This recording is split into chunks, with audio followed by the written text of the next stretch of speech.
Welcome, everyone, to our March business breakfast. The year is progressing very rapidly, and we decided to try to offer a program in conjunction with the Chamber's upcoming business plan competition.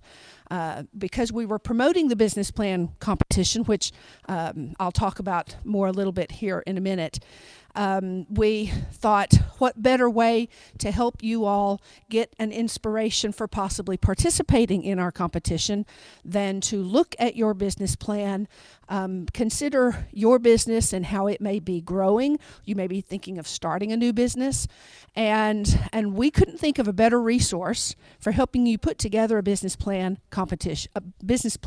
than the people who actually do that for a living. That is, for free, help you, small businesses, put together a great business plan. So that led us to contact the SBDC, that is the Small Business Development Center. For those of you who don't know, SBDCs are affiliated with a local college. Ours is affiliated with Navarro College, and to provide free resources and training to small businesses. So we at the Chamber, because that is part of our mission too, we view them as very close allies and one of our most important resources for you to be aware of. So we're happy to have all of you here today. We see a lot of people brought their laptops. That means you're staying for the workshop. This breakfast is a little different. Normally at the end of the presentation, we thank our speaker, we exchange business cards, and we go on to work. This time, if you want to, stay and work on your business plan. He's going to do a workshop. So we'll take a short break while the people who aren't staying go on off to their offices. The Chamber is closed right now, so Allie and I are going to head back to the office, but Judy will stay here to make sure you all have what you need to do the workshop. So let's get started, why don't we, so we can devote as much time as possible.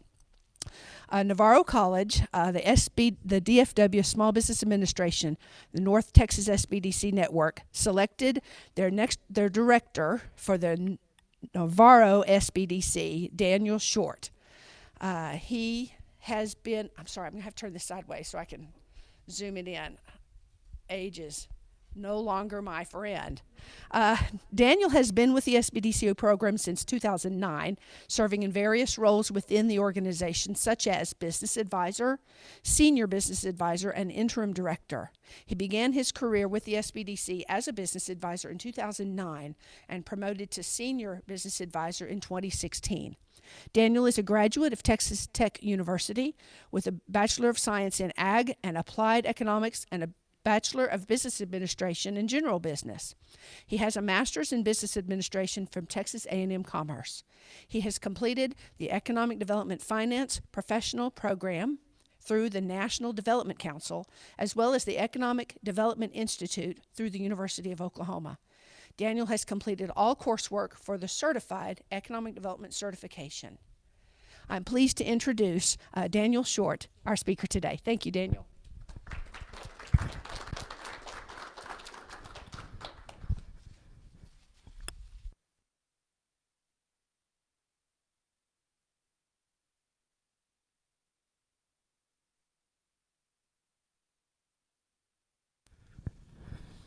All right, so let me tell you a little bit about what we do, how we work, and then we'll start getting into the meat of why we're here. A Small Business Development Center is a funded program primarily through the SBA. Most people know SBA through SBA loans. You hear a lot about SBA right now with disaster relief from our winter storm. We also have various coronavirus disaster relief packages, PPP, EIDL from all the stuff that we're fighting there. So the SBA has another arm, which is what the SBDC is, and that's the education, the counseling, and the tutoring side, and that's what we do. There's an SBDC center in every county in the United States, and even like the Virgin Islands and Puerto Rico. There's a place for everybody. In our center, we cover Ellis County and Navarro County, Limestone and Freestone County. So if you are in Ellis County or those other counties, we're happy to help you. If you're not, we have a partner in another county that will help you. We can get you to those folks, and they will help you out. Okay. So we also are housed locally at Navarro College, so we have a good local partner, and then we get state funding as well. So the state appropriations assist in us being able to do what we do. We don't like to say we're a free service, but it is technically free. We usually say no cost. So that way it doesn't feel like you're cheapening any sort of value or anything like that. Okay, so to get to what we're doing here today. This packet was created in March of 2020, and then something happened, and then we weren't able to do it, right? So what I did was I just repurposed the packet. Business cards in there may say, you might have one for Leslie. She's moved on to a local bank, but my card should be in there. If not, I have cards. Travis Smith will be here. He covers Ellis County, and he'll give you his card if you're looking for additional assistance. We're happy to help. We work by appointment. We'll do any appointment that is beneficial to you. So if you want to do a Zoom or a telephone appointment, we can do that. We are also meeting face-to-face. I'm fully vaccinated. I could talk to you all about how that works and how it makes you feel and all that stuff if you want to. I think Travis is getting his shot this week, so we're a little bit more confident in being able to meet with people and do it that way. We have been around for ages. The problem with the SBDC is that we don't have a marketing budget. So we rely on our local partners like Chambers of Commerce and Economic Development Corporations to help get the word out. The one thing that we want you guys to do, and what's really important with a business plan, is to not waste any money. We don't want you to crash and burn. We don't want you to not have all the tools that are available to you to have a chance at success, okay? So we want to meet with you, and at times we want to be able to talk you out of what you're trying to do. That's part of what we're here for, okay? Now, ultimately, it's your decision, and should you move forward, we want you to be the most prepared possible. And so we'll definitely help you all the way along the way.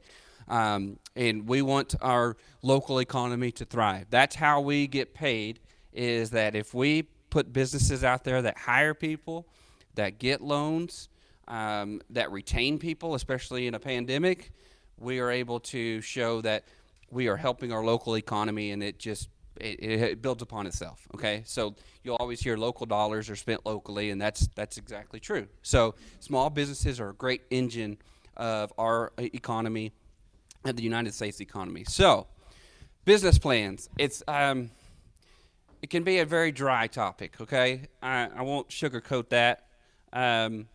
It can be a little tedious. It can be challenging for some. But what we want you to do is think about a business plan in parts, okay, in sections. If you keep it in sections, then it comes together much more nice, okay? So we want you to think about it very simply. A business plan is really a driver to be able to obtain financing, either through a local lender. SBA or USDA loans require business plans, okay? So you can't get a loan without it. You can get a conventional loan without it if a bank chooses not to require you to have that. But business plans are very important. If you need an investor, a lot of times they're going to look at a business plan and say, okay, how's this going to work? How does this look? How am I going to get paid back? That's what that business plan is for. And then you may want to write a business plan simply to keep yourself on track. And that's awesome. It's not required. That's going to be something that you're going to have to keep yourself focused on, and you go back and look at it, review it, things like that. Okay? So I won't sugarcoat it. It's a little dry, but we're gonna try to trudge through it and see if we can get established. Now, those people that have to leave, I understand that. If you didn't receive the email with the link to LivePlan, the business plan software that we partner with, let me know, and I can get you that after we get done. Those of you that stay that didn't get it, we'll make sure and get you all set up. It's a great program, and they partner with us, SBDCs nationally, and they give us a really good deal. So what we've done is we've gotten everybody that's registered a 90-day trial. If you choose to keep it, you can pay for the subscription however you want to do that. If you choose to let it lapse, that's okay too. It's not any obligation to keep it, but it is a great program to help get those thoughts moving It's got some great charts and graphs. It really brings everything together. With the business plan being somewhat of a dry topic, the images and the charts and things like that kind of bring it to life. Okay, so we don't want to make it any drier than it is. So we want you to have the best available software, and this is in my opinion the best software that's out. This is a spin-off of Business Plan Pro. A lot of people know Business Plan Pro from 15 years ago, where you got the CD, you load it in there, and then you create your templates and all that. This is just the way the everything is moving. You know, it's a online-based service, so you can log on anywhere and use it and create your plan, and then ideally you present it to a lender and you get funding. So we're going to start going through that. I chose not to do a PowerPoint up here because we have all the slides printed out in your folder. The reason I didn't want to do that is because it's so many slides, it's so robust. We can't do this in 45 minutes. There's no way. So we're going to hit the highlights. If there's any questions any time, we can stop and have a discussion on that. But we want to make sure that we get through so the people that need to leave at least have the basic knowledge and information. And then your packet, always you can refer to it later, and you'll be able to continue working on your own. And then, of course, if you guys need any help, you let us know, and then we'll either review your plan or help you to get over the hump or whatever you need. So that's what we're here to do. So let's start going through. It's the big packet that says grow on it. So I've kind of gone through why a business plan is important. The most important thing the business plan accomplishes is to be able to get funding. Startup businesses, you have to have a business plan, especially with the SBA. That's a requirement. But a startup business is more of a conceptual thing. You haven't even gone through what we call proof of concept. You're just saying, I have a great idea, and I think that this business will be either good for me or good for our community, whether it be a retail-based business or a service-based business, whatever it is. But what you're trying to do is put on paper, how's this going to work, okay? And the idea of the plan is for somebody else completely oblivious to what you're doing to be able to read that without a conversation with you and be able to know what you're doing, okay? So what we want to do is put into words what your idea is, and how's this going to work, and who's involved, okay? So don't make it too complicated. We're just going to walk through somebody that's completely blind on what you're trying to do, okay? So I wanted to highlight the fourth slide, the objective. We're going to evaluate your personal values and goals, learn the importance of industry analysis, and how to write the plan. And then the financials are always the hurdle that people have a hard time with. We'll help you do projections in our office. So we'll just ask basic questions. Hey, what are you selling? Are you selling your time? Are you a plumber who has what we call like a billable time? Because there's not a whole lot involved with actual product. Now there is some product, but mainly it's repairs and things like that, which is just time. A lawyer, the same way. You go meet with a lawyer, there's time involved. Are you retail? Are you selling books, or are you a boutique? Because that's a product and it has a cost of goods. So we'll help you with your financials that way. So don't get hung up on that. We usually do that towards the end of the plan. We'll have kind of everything going written, and then we'll do the financials, and then we'll come back and loop that into the business plan itself. The fifth slide. The critical elements. This is what we'll focus on for the most of this morning. The cover page is just going to highlight what your business is. You're just going to be able to put your contact information and everything on that, so that if a bank comes across this, then they're able to contact you directly. That way you keep it simple. You don't want to get lost in the shuffle, and that's the cover page is important to be able to get in touch with anybody that needs to get in touch with you. Contents, it depends on how long your business plan is. We don't always suggest to do a table of contents. If you have a 10-plus page business plan, it's probably a good idea to do a table of contents. We have many businesses that have gotten financing that have business plans that are 3 to 5 pages. So it doesn't have to be a book. It doesn't have to be some sort of pamphlet that walks you through, all the ins and outs. It just has to get across the point. So if you're doing a simple business, don't feel like you need to do a 40-page business plan, because you're going to put way more time into the value that you get out of it. So keep that in mind. But if you have a longer plan, definitely look at a table of contents so people can go directly to the management or the business itself or whatever. The executive summary, that is just a 1-page, 2-page at most if you have a long plan, brief synopsis of what everything else says, okay? We always suggest that you write the executive summary at the end, because then you could look at the whole plan, then take all the key parts out of it, put it in the executive summary. Most banks, especially larger national banks, are going to only read the executive summary. They're not going to read anything else, okay? So we want to make sure that the summary hits all the highlights. We want to make sure that nothing gets lost in there. We want to make sure that the executive summary clearly conveys exactly what you're trying to do. And if you do it last, then you're able to take all those key points out. So keep that in mind. Even though it's way at the beginning of the business plan, it's always done at the end, okay? The business concept, simply, what are you trying to do? What are you selling? What are you fixing? What are you servicing? What are you billing? How's that look? It's how you make your money, okay? How is the revenue coming in? Tied with that, if you have any direct costs involved, what we call cost of goods sold, or COGS, so you might see on QuickBooks, that's something that we really have to take into account, especially on retail. So if there's any direct costs involved, we want to make sure that that's conveyed in the business concept itself, okay? Company information, that kind of rolls into the business concept. You just want to start getting into what are some of the details. If you're retail, or do you have a brick and mortar space? If you have a brick and mortar space, where's the space located? Is it in downtown Midlothian, or is it off the beaten path? And if it's off the beaten path, that's okay. It's probably cheaper that way. But how are you going to get people there? So we got to start thinking about what are some of the details in the company information, and how is that going to affect the business positively, negatively? So those are some of the things we want in company information.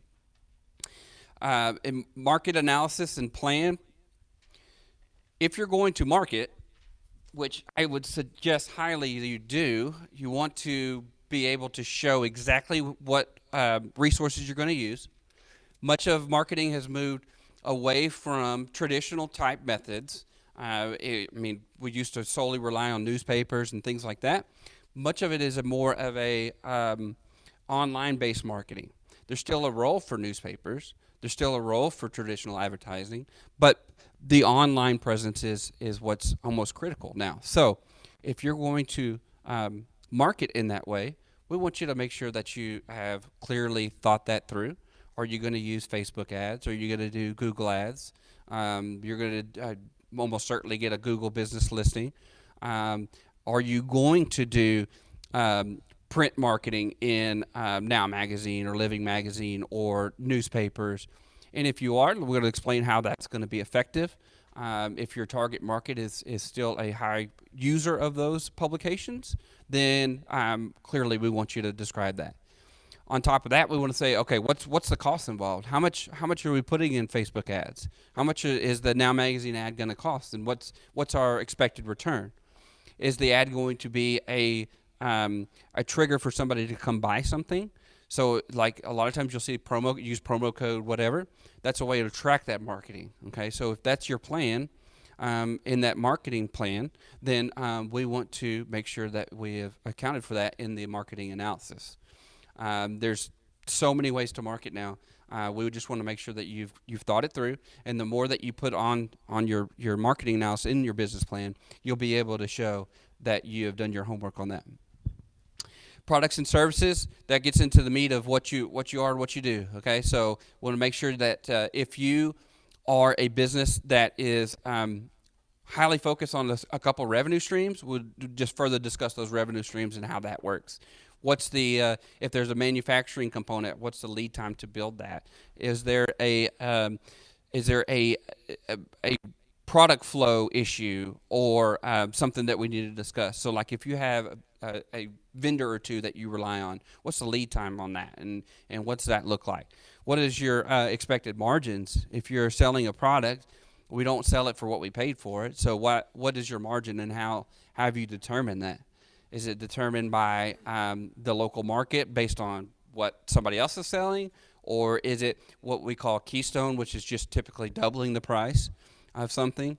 And how is that going to look? So how does your cost of goods affect that product? And if you're a service, what else is involved? You're going to have transportation costs, like the fuel to get to places. If you're doing on-site services, you're clearly going to have people, and we'll talk about that more in operation. But what is the cost involved in that? What sort of people do you need to hire to get that? That's your cost on a service industry. Okay, the operations. How does everything work? If you're a plumber, typically what you have is you have incoming calls. There's a problem. You need someone to answer those calls, somewhat of a dispatcher.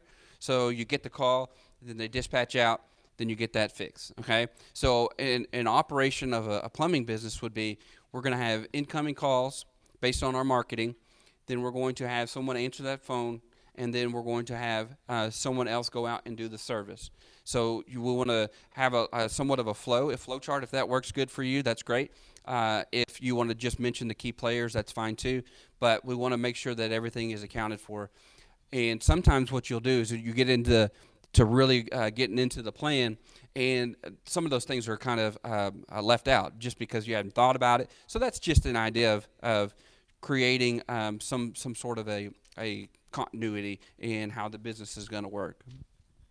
If you are a retail business, your operation is going to be, if you're a brick and mortar, you're going to have a certain number of staff. It may just be you, but how is that going to work? How's everything? The hours involved. When are you open? How can people come see you? If you're an online type business, how's that going to work? How do people view your inventory? Is it all just pictures online? We had some businesses that do, especially before the pandemic, where you have some sort of a combination, mainly online, but they also do shows and do trade shows and things like that. So there's no right or wrong answer. This is just to make sure that you've thought about it and you put it down. Management and personnel, very important, especially if it's a high labor business. If you have lots of employees involved, you really need to discuss this. If it's just you or you and another person, not as important, but still, if there's something, some quality that somebody brings to the business, this is where you get into it. You start talking about how this person is well versed in marketing, so that's why we're employing them, because they're going to be able to come up with a robust marketing plan. Or this person is very versed in finance, and we need that sort of comptroller to help us, on the back end of things. If there's a key person involved, we want to make sure and mention them in the management and personnel. And then clearly the owner or ownership group needs to be outlined there. What does each person bring?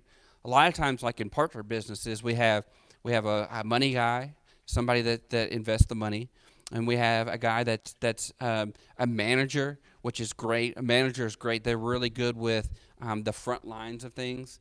And then usually what's overlooked is the back end guy. But ideally we have a back end guy too, or gal, and they are able to keep all the record keeping and keep everything on track with accounts payable, accounts receivable, things like that. So clearly make that known in your plan and in the management and personnel. And then the financial plan, that's what I mentioned earlier. It's usually something we do towards the end. If you're going for financing, we want to definitely have a cash flow analysis. We do cash flow by the month for the first year, and then totals for year 2 and 3. Cash flow is going to show revenue primarily. So if you're doing retail, it's the total number of units times the total average revenue. okay? And then the cost involved, so the cost of goods for each one of those.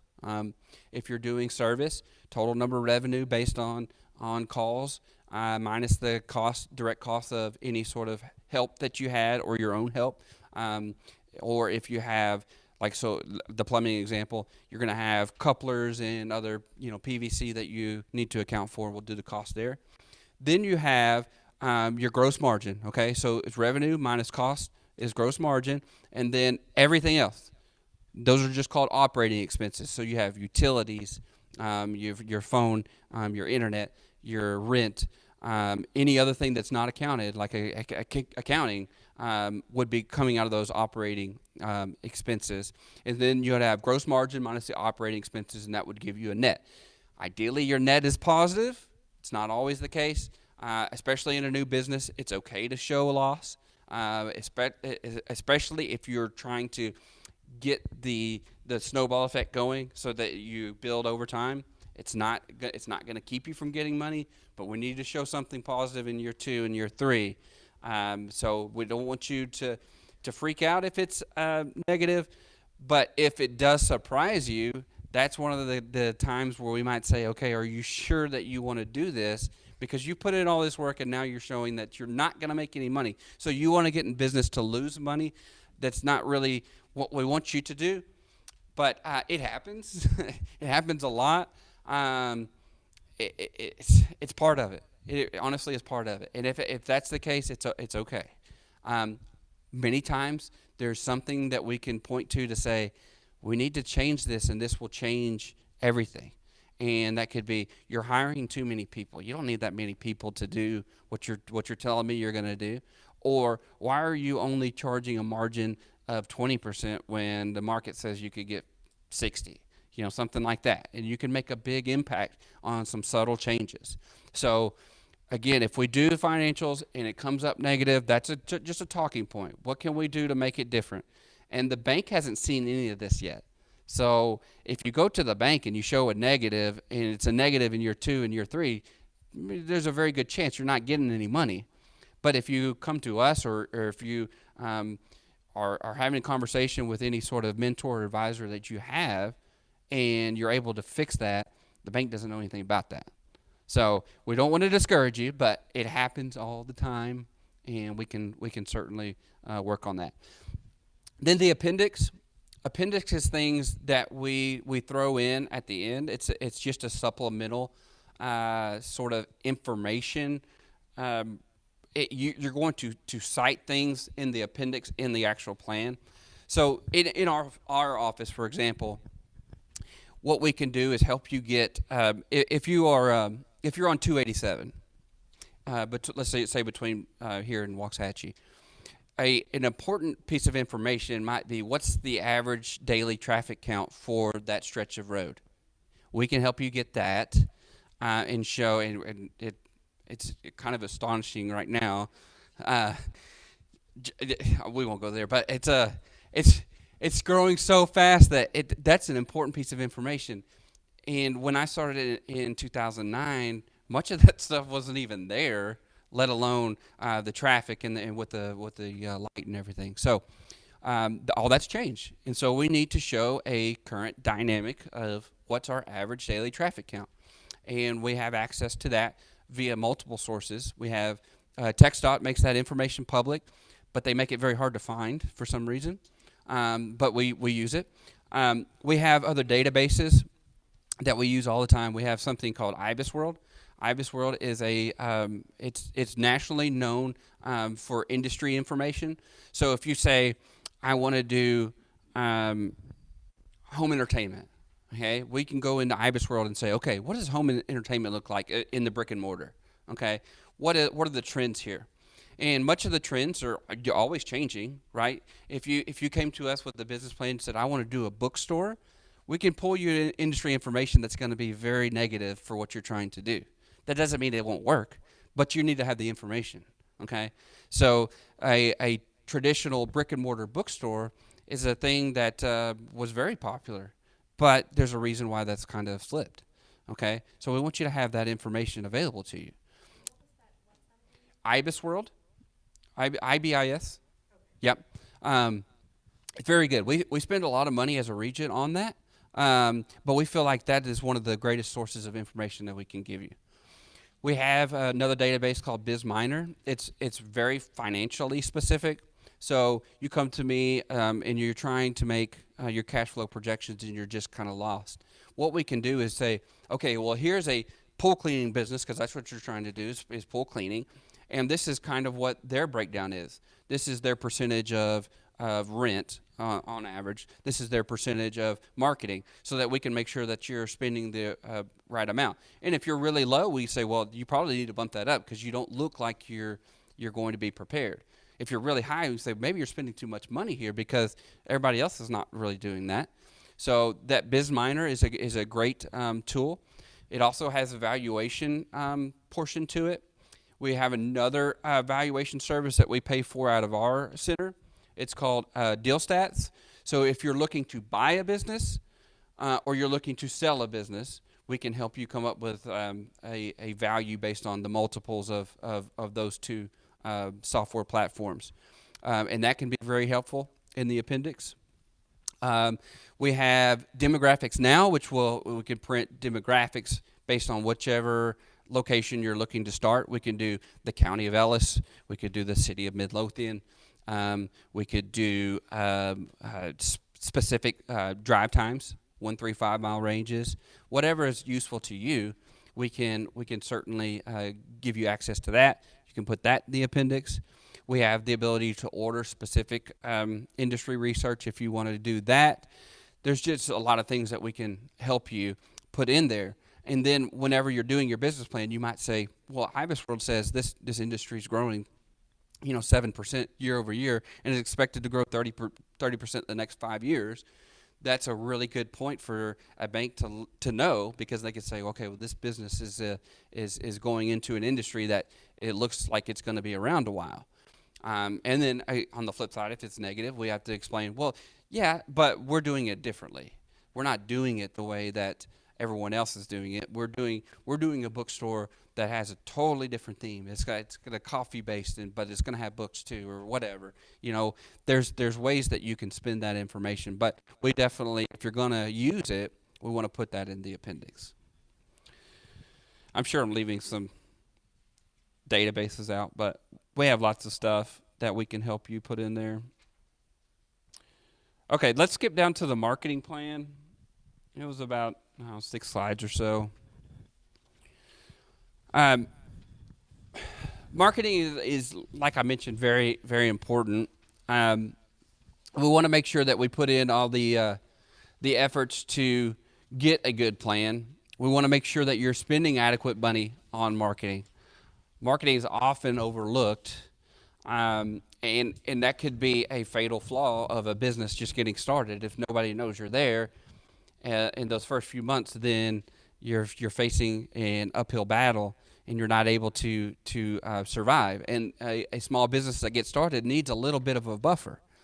Oftentimes, when we go ask for money, for one reason or another, we don't get enough. And it's usually because we're debt averse, or it could be because of the bank doesn't want to give you everything that you ask for.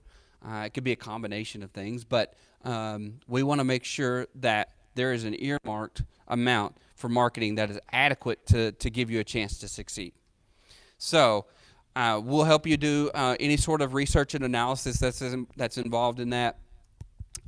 Industry analysis we talked about, that's Ibis World. Competitive analysis, that's another thing we can do. We have another database called Reference USA. So if you say, I want to start a plumbing business, and I'd like to know how many plumbers are in Midlothian or how many plumbers are in Ellis County, we can pull a full list of that and say these are the people that are registered as plumbers.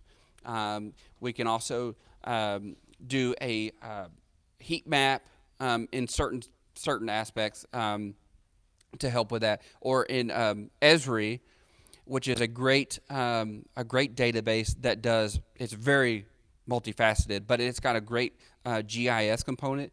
GIS is map dotting, essentially. So you pull up a scenario that say, okay, where are the plumbers located? And if the plumber is registered and Esri pulls them, then what you'll see is like little dots everywhere. So maybe there's a bunch of dots on 287, but there's no dots in downtown Midlothian. Maybe that's an opportunity. Or maybe it's all spread out everywhere, and it doesn't show any sort of consistent pattern. It's just spacious, and that would show that there's really no reason to locate in a specific area. So we could take all a combination of things and try to put the the puzzle in the frame. So that's a great resource there.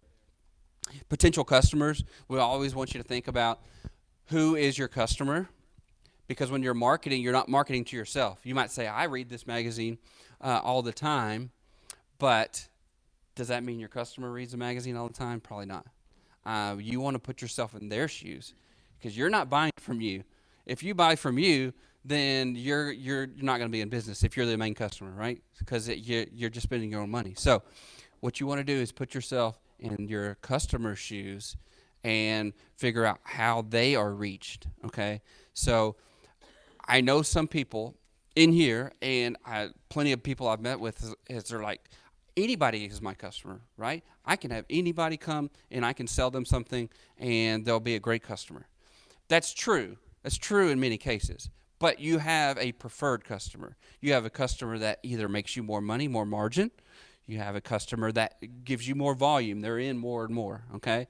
So whatever, should we look out the window? Probably an Amber Alert. It is. I don't see them. So customer is important. We want you to pinpoint, my customer is primarily going to be 50 to 70-year-old widowed people. It could be children. It could be families. It could be higher income families. But there is a specific customer or two, maybe three, that we want to focus for every business. And then, of course, you can sell to everybody. But we want to really pinpoint who's going to be your best, who makes you the most money, who gives you the most volume, okay? So make sure you think about that. Product information. If your product is something that could be marketed in a particular way, we want to use that in the market analysis. So if you're a boutique, it's really traditional. Just market in like a print ad or an online ad, and you just want to be visual of what you're trying to do or what you're trying to sell. If you are a tech-based, you definitely want to show what sort of technology gives you an edge and why are you going to be better than someone else, or what have you come up with that nobody else has done, okay? Pricing and profitability, you want to make sure, we've talked about that a little bit. Your price is high enough, you're making enough money, your margins are good. Location, we talked about that some. If your location is critical, why is it critical? Why are you locating here? Why is it not a concern that you're online? If location is not important. And then distribution. If you have some sort of a channel where you get goods and then you distribute goods, how's that work? Is there any logistical problems? Is there a need to be on a major highway? Is there no need to be on a major highway because it doesn't matter? Do you do drop shipping if you're online? Drop shipping is a great way to take the shipping out of your responsibility and can save you some money. So marketing is very important. Business plan, clearly important. We don't have any time. We don't have any more time. So I'll leave you with the packet. I went through what I could, and I know it was a lot. And but I wanted you to have all the information so that you could look back later, and that you could rely on that if you start writing a plan. Want you to make sure that you have advocates, you have the chamber. Call the chamber. How can they help you? There's a lot of ways that we can all partner together. You have us. Call us. You have Navarro College if there's a need for you to get training. You have that partner. You have economic development in certain situations. Just reach out, because you won't find too many closed doors, but you won't know that they're open if you don't go. Okay, so we want to encourage you that there. And then if you do the competition or not, and if you need a loan or whatever, just let us know, and we'll try to walk you through it. And then if you come up with any information, you want questions or you have questions, you need answers, or if you didn't get the link, just email me, and we'll get that to you for live plan. But great, wishing you nothing but the greatest success. And it's okay to, like I said, it's okay to come up with something, and we need to rebuff it. Okay, so hopefully all of you do write a plan, and it goes well. Thanks. Great job, Daniel. Appreciate that presentation. He covered a lot of territory. So remember that you as taxpayers, the reason that the services are no charge is you already pay for those services with your taxpayer dollars to the federal government, SBA, down to the SBDC. So when I say they're free, it does not mean they're not valuable. It means the federal government values them so greatly, they don't want cost to be a barrier for you. So those resources are available to you. We mentioned the business plan competition. Now that you've started working on your business plan or updating your business plan, our competition deadline is March 24th.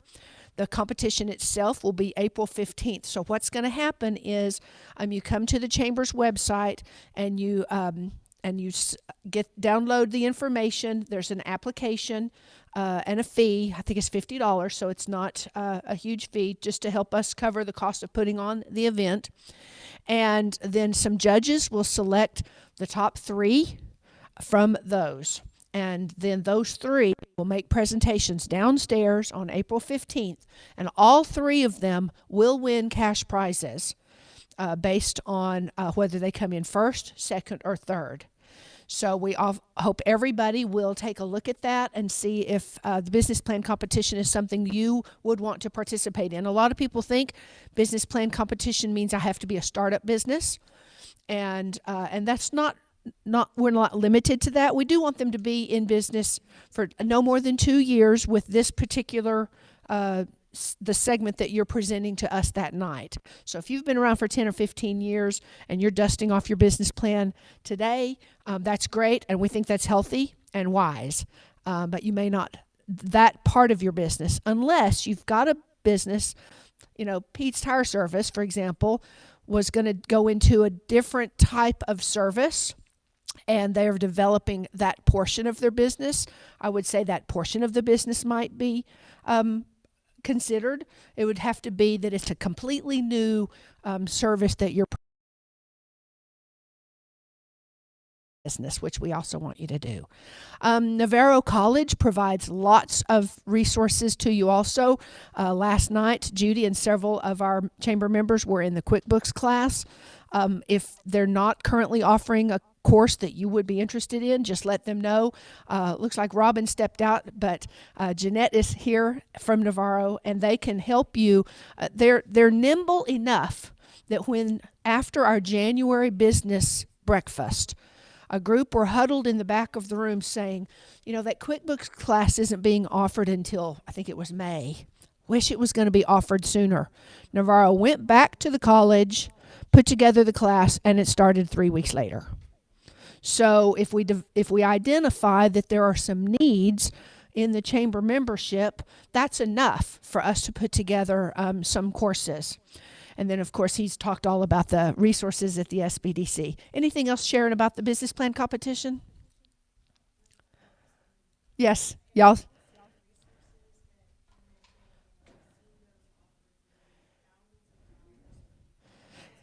Yes, Sharon Price is saying that she's a CPA and she's worked with a lot of businesses, and she says the services that you receive at no charge because you're a taxpayer from the SBDC, you would pay thousands to a consultant. That's right. The databases are very, very valuable, and he just rattled those off as resources for you. So one last thing I want to do is we're going to do door prizes, and these were provided by Navarro College, so we thank them very much. Jeanette, do you know what's in here?